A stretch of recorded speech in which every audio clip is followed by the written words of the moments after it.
In March 2020, we bought our first batch of chickens, and since then, I've seen some crazy things go down. And in this video, I'm going to go through some of the craziest experiences I've shared with my chicken. I also think it's important to note that there have likely been crazier experiences that my chickens have went through that I wasn't there to witness. So I'm only telling the ones that I've experienced.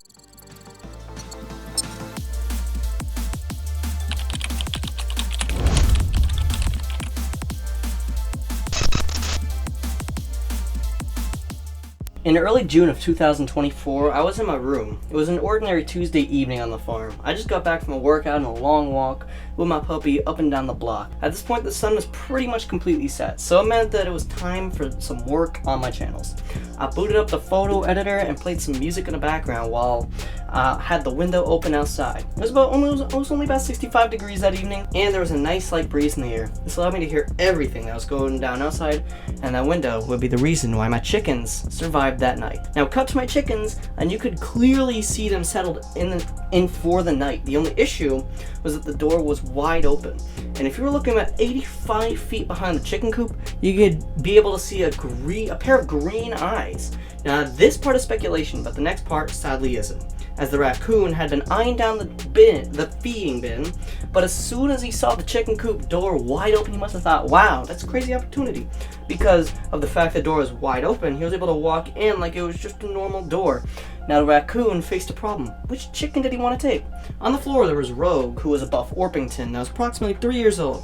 But there were other options like Cute, who was in the nesting box, and Fluffball, who was in the lowest level of the roosting bar. But the raccoon chose Rogue. Now cut back to me, and I could hear a chicken in distress sound. I immediately sprang out of my chair and ran towards the chicken coops, wasting no time. And like any sane person in this scenario, I started to cuss out the raccoon.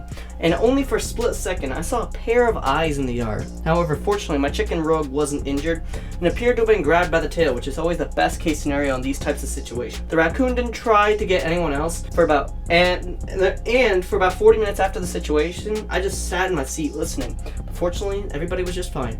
After that night, I never forgot to shut the door in my rack. And now the raccoon targets my trash can as well as the chicken feed, sadly.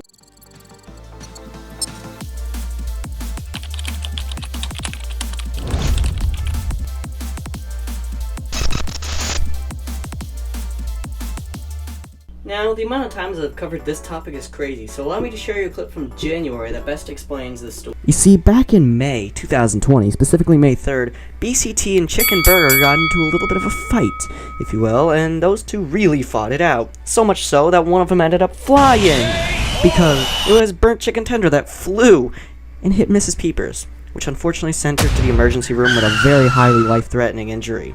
She broke one of her legs. I would say the survival rate of a broken leg for a chicken is around probably 80% if you treat it, and 20% if you don't. So please, if you can, treat your chicken's broken leg because you'll be thankful a lot later. After doing some x-rays and proper examination, the chicken was sent back home in a spleen and everything else that the chicken needed for recovery. After a while, the chicken did recover, but she had a little bit of a scar on her leg. And you could kind of tell that she had a little bit of a spur like a rooster would, except it's a bit smaller. It didn't really have any growth Alright, I'm gonna not try to pronounce that word. Deficits on the chicken. So no growth deficits. I keep messing that up. But that's pretty much it. It didn't really mess her up a whole lot, and she never really had a big limp anywhere past then.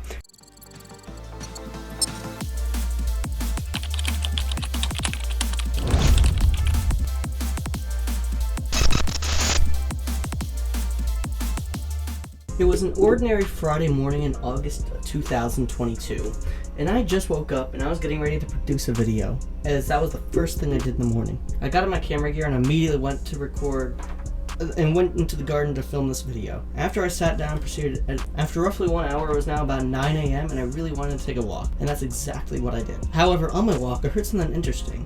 I heard a chicken sound. I was in the middle of the field, about a quarter of a mile from where my chickens were supposedly staying. I looked all over the place until I found the chicken. It was a silver-laced Wyandotte chicken, which, as you guys know, are notorious for being predator magnets. Obviously, I picked up the chicken and brought her back to her yard and counted everybody to double check that I wasn't picking up some random person's chicken. And to my shock, it was our own chicken.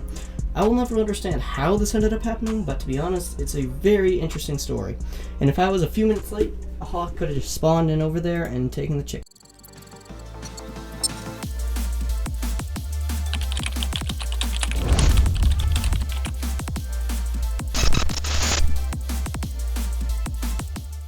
In late June of 2021, I oddly remember the time I counted one chicken off in the farm flock.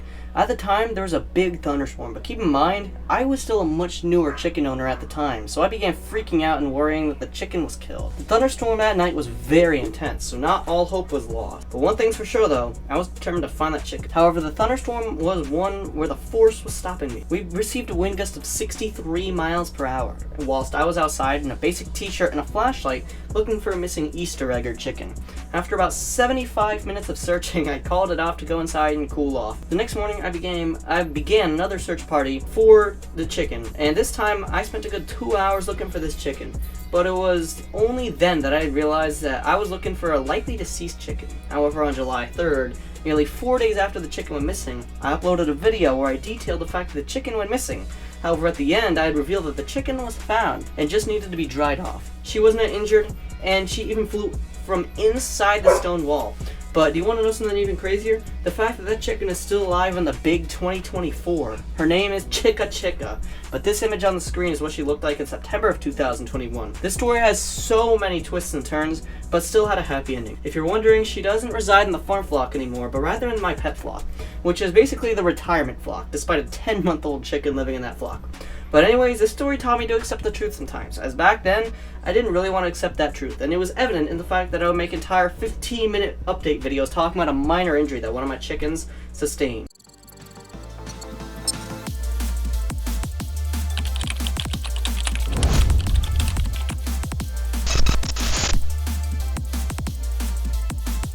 In late July of 2020, I saw that a hurricane was going to go close to New England soon, so I made small preparations for a potentially fateful day. However, nobody really knew what the storm was doing, so at one point we could have been getting 6-mile-an-hour winds, and 2 hours later those winds could have increased to 60 miles an hour. However, as the day drew closer and closer, we realized how much of a mess the storm could be. On the day before the storm, we moved the chicken coop down towards the house, as over where they were residing. There was a ton of trees that could possibly fall, and if a tree hits the chicken coop, it could tip it over very violently. So that's why we moved the chicken coop over to next to the house. On August 4th, the storm made its close pass to our area. We had a 4-hour impact window. During those 4 hours, my weather station out back would record a violent wind gust of 78 miles an hour, and trees would be flung onto power lines. I counted a total of 38 downed trees across the property that weren't down prior, and worst of all, we were without power for 9 whole days. And those 9 days were the most rough 9 days of that year by far. And since there was no water, we had to drive all the way down to the Walmart to get some water for us and the chickens. But the usually 15-minute trip into town was not 15 minutes that day, but rather it was well over an hour due to all the crazy detours that were put into place. Finally, 9 days after the storm, on August 13th, 2020, our power came back on, and it was a disaster cleaning up the area, but it taught me to always pay attention to the small details, as a tree could have possibly annihilated my chicken coop at any point it wanted. So that was it. Some of the craziest chicken stories from the farm that I could recall. But if you want to see an even crazier chicken story, then click the video on the center of the screen, which talks about the time that a group of coyotes almost destroyed my poultry farm. I'll see you there.